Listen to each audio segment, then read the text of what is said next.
नाजरीन, आज 13 नवंबर और सोमवार का दिन है। आज के दिन की स्वीडन की अहम खबरें आरफ रसाना की जानिब से आपकी खिदमत में पेश की जा रही हैं।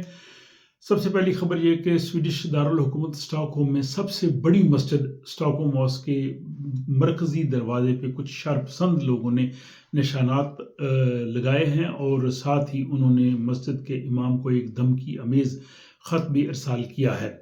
इस इख्तितामी हफ्ता पे स्वीडन के तमाम बड़े शहरों जिनमें गोथनबर्ग, स्टॉकहोम, माल्मो, हेल्सिंगबोरी शामिल है, वहाँ पे फ़लस्तीनियों के हक़ में बड़े बड़े मुजाहरे हुए हैं और स्वीडिश वज़ीर ख़ारजा थोबियास बिलस्ट्रोम ने इस्लामी ममालिक की तंजीम OIC के रुकन ममालिक के सफ़ीरों से मुलाकात की।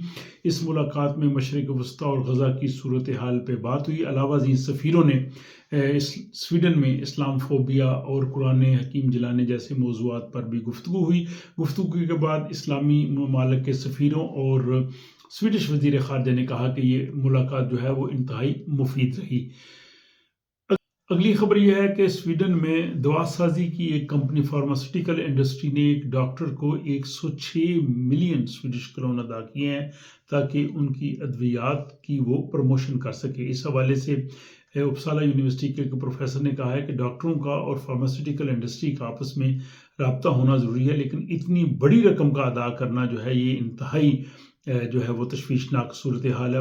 और इसके बाद यह है कि स्वीडन में अज़ा का अतिया देने वालों की तादाद में काफ़ी इजाफा हो रहा है। ये यहाँ पे अज़ा का अतिया देने के हवाले से जो है वो एक नई कानून साजी हुई है और इस साल 225 अफराद ने अपने अज़ा या अपने टिश्यूज़ का अतिया दिया है ताकि उससे दूसरे लोगों की जो है वो जान जो है वो बचाई जा सके। और स्वीडन के इलाके क्रिस्टीना हाम में E18 मोटरवे के पास कुछ नामालूम अफराद ने पथराव किया है जिससे कुछ गाड़ियों को नुकसान पहुंचा और एक गाड़ी की जो है वो विंड स्क्रीन वो भी टूट गई है। पुलिस के तर्जमान ने कहा है कि ये इंतहाई ख़तरनाक सूरत हाल है, ख़ुसूसन अगर वहाँ पे गाड़ियों की रफ्तार 100 किलोमीटर फ़ी घंटा हो तो पत्थर लगने से खौफनाक हादसा हो सकता है, लेकिन अभी किसी शख्स की भी गिरफ्तारी की कोई इतला नहीं है। और आखिर में ये खबर कि कोविड जो है वो स्वीडन की तरह दारुल हुकूमत स्टॉकहोम में बहुत तेज़ी से फैल रहा है और यहाँ पे सेहत आमा के हुक्काम ने लोगों से कहा है कि वो इसकी वैक्सीन जल्द अज जल्द लगवा लें। तो ये थी आज की ख़ास खबरें और इसके साथ ही मुझे इजाज़त दीजिए। मिलते हैं किसी अगले व्लॉग में।